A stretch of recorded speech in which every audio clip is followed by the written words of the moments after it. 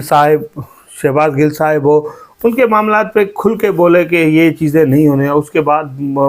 مختلف بیان اس طرح کے دیتے رہے، تو پھر پارٹی نے ان سے استعفیٰ مانگ لیا، پہلے سینٹ سے پھر پارٹی سے، اب وہ باہر ہیں، اب وہ ہم کہہ سکتے ہیں کہ حقیقی نیوٹرل ہے۔ تو مصطفیٰ نواز کھوکھر صاحب نیوٹرل ہیں، ان کا اگر کسی نے پروگرام نہیں سنا تو لازمی جا کے سنیے۔ اور رہی بات کراچی کی سیاست میں بڑی تابڑ توڑ چینجنگ ہونے جا رہی ہے، کراچی کی سیاست میں ہلچل سی مچ گئی ہے جب ایم کیو ایم پاکستان کا ایک فلوپ جلسہ یا فلوپ ورکر کنونشن جو کہتے ہیں، وہ ایک تو برقعے والی مرد پکڑے جانا، بہت بڑا انکشاف، اس کے بعد اگر عوام کا نہ آنا، خالی کرسیاں، پھر اس کے بعد ایک سب سے بڑا آپ کو پتہ ہے اب ان چیزوں کو سمیٹنے کے لیے ایم کیو ایم پاکستان متحرک ہو گئی ہے۔ اب ایم کیو ایم پاکستان نے تمام مہاجر دھڑے یعنی کہ فاروق ستار، آفاق حسین اور پی ایس پی، ان سب کو ملا کے ایک الائنس بنانے جا رہے ہیں، ایک سمجھے دوسری پی ڈی ایم بننے جا رہی ہے سندھ کے اندر، ان سب مل کے جو پہلے 50 سے زیادہ ایم پی اے بن جاتے تھے، 25 سے زیادہ ایم این اے بن جاتے تھے، اب وہ چیز رہی نہیں ہے، تو اب یہ کہہ رہے ہیں کہ واپسی ہے۔ اب ان میں ڈیل ہو چکی ہے، آفاق حسین صاحب نے بولا کہ بھائی میں اپنی پارٹی کو تو الائنس بنانا ہے تو ٹھیک ہے، اگر کہو گے کہ یار مہاجر قومی موومنٹ کو بند کرو اور آ جاؤ، مجھے ووٹ ملتا ہے نہیں ملتا ہے، تھوڑا ملتا ہے زیادہ ملتا ہے، میں اس میں خوش ہوں، مجھے کسی الائنس کا حصہ نہیں بننا۔ الائنس کا حصہ بننا ہے یعنی کہ اس طرح نہیں بننا ہے کہ میں اپنی پارٹی چھوڑ گیا، ہاں الائنس بناؤ ایک،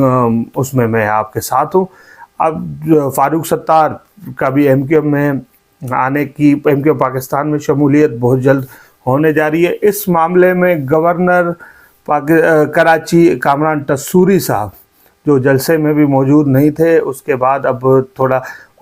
بیک ڈور ان کے رابطے تو کافی دنوں سے پی ایس پی سے چل رہے تھے، اور اب تو میڈیا پہ سب چیزیں کھل کے سامنے آ گئی۔ ہم نے آپ کو ہمیشہ دی نیشن پوائنٹ کے پلیٹ فارم سے بتاتے رہے ہیں کہ یہ چیزیں کیا کیا ہو رہی ہیں، اور شاندار پاکستان کے پلیٹ فارم پہ بھی ہم آپ کو آگاہی دیتے رہے ہیں۔ اچھا، یہ سب ایک ہو جائے، تمام دھڑے ایک ہو جائیں، یہ ایک ہو کہ الیکشن لڑے، مہاجروں کو کسی طرح جو پورا مہاجر ووٹ بینک عمران خان لے گیا ہے، ان مہاجروں کو دوبارہ یہ آسرا دے سکیں، امید دے سکیں کہ بھروسہ دے سکیں کہ ہم وہی ایم کیو ایم ہے جو پچھلی تھی، ہمیں اس طرح والا عزت اور احترام دیا جائے۔ مگر آپ کو پتہ ہے مد مقابل ایک ہی ہے، مد مقابل بائیکاٹ ہے۔ یہ سب ایک ہو جائیں، اگر بائیکاٹ آ گیا، بائیکاٹ کی کال آ گئی، اگر ایم کیو ایم لندن نے الیکشن، بلدیاتی الیکشن لڑا، تو ان کے سب کی کیا دھرایا گیا، پھر یہ صرف تالیاں بجاتے رہیں گے اور ایم کیو ایم لندن جو ہے بازی لے جائے گی۔ کیونکہ آج بھی اگر مہاجر کسی کو اپنا حقیقی رہنما سمجھتا ہے تو وہ بانی M Q M Altaf Hussain صاحب ہیں، کیونکہ الطاف حسین صاحب کی بڑی کڑی محنت ہے اس قوم کے لیے اور اس پارٹی کے لیے۔ اب ان لوگوں نے فراموش کر دیا، وہ الگ چیز ہے۔ دیکھیں، جہاں تک اگر آپ بات کریں وہ تنقید نعرہ، تو الطاف حسین صاحب بارہا معافی مانگ چکے ہیں، مجھے لگتا ہے معافی ملنی چاہیے، اور ہم یہ دی نیشن پوائنٹ پہ بھی ہم یہ آواز اٹھا رہے ہیں، اور اب انشاءاللہ ہم کوشش کریں گے شاندار پاکستان پہ بھی یہ آواز اٹھائیں کہ اب الطاف حسین کو معافی ملنی چاہیے۔ دیکھیں، کسی بھی طرح ملے اور ملنی چاہیے، کیونکہ ان کا ایک سیاسی کریئر ہے، اس کے بعد ایک عوام ہے جو اس سے محبت کرتی ہے، اس کے چاہنے رہتے ہیں، اور مہاجروں جو ایک بڑی آبادی ہے جو ہجرت کے بعد مسلسل مایوسی کا شکار ہیں کہ ان کا کوئی رہنما ہی نہیں ہے، تو ان کو ان کا حقیقی رہنما ملنا چاہیے۔ یہ تمام لوگ، اب آپ کو پتہ ہے پھر الطاف حسین کی بات کرو تو اٹھا لیا جاتا ہے، یہ کیا جاتا ہے۔ اب لوگ بول بھی نہیں رہے کہ یار بیوی بچوں والے ہیں، مگر جہاں ہم لوگوں میں ملتے ہیں آف دا کیمرہ، آپ کو پتہ ہے ہر جگہ الطاف حسین کی بات ہوتی ہے۔ یہاں کے ایم کیو ایم پاکستان کے جلسے میں الطاف حسین کی بات ہو رہی تھی، جتنے بھی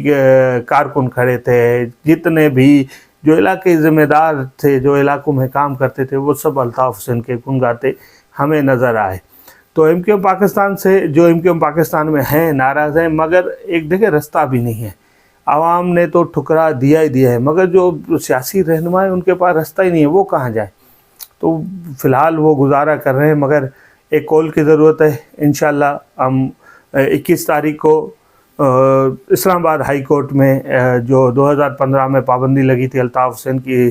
تقریر و تحریر پہ، تو اس کے وہ سماعت ہے. انشاءاللہ وہاں سے کامیابی ہوگی اور اللہ کرے گا، اور تمام مہاجر جو کراچی میں بسنے والے اور شہری سندھ کے لوگوں کی خواہشات کا احترام کر کے جج صاحب کچھ اچھا فیصلہ سنائیں گے. اس وقت کے لیے اتنا ہی. مزید ہمارے ساتھ جڑے رہیے. اگر آپ نے ہمارا یہ والا چینل شاندار پاکستان سبسکرائب نہیں کیا تو سبسکرائب کریں اور بیل آئیکن کو بھی پریس کر دیں، اور کمنٹ سیکشن میں اپنی رائے کا اظہار لازمی کرنا تاکہ ہماری اصلاحات ہوتی رہیں. تو خیال رکھیے گا ڈھیر سارا اپنا اور اپنے چاہنے والوں کا. اللہ نگہبان.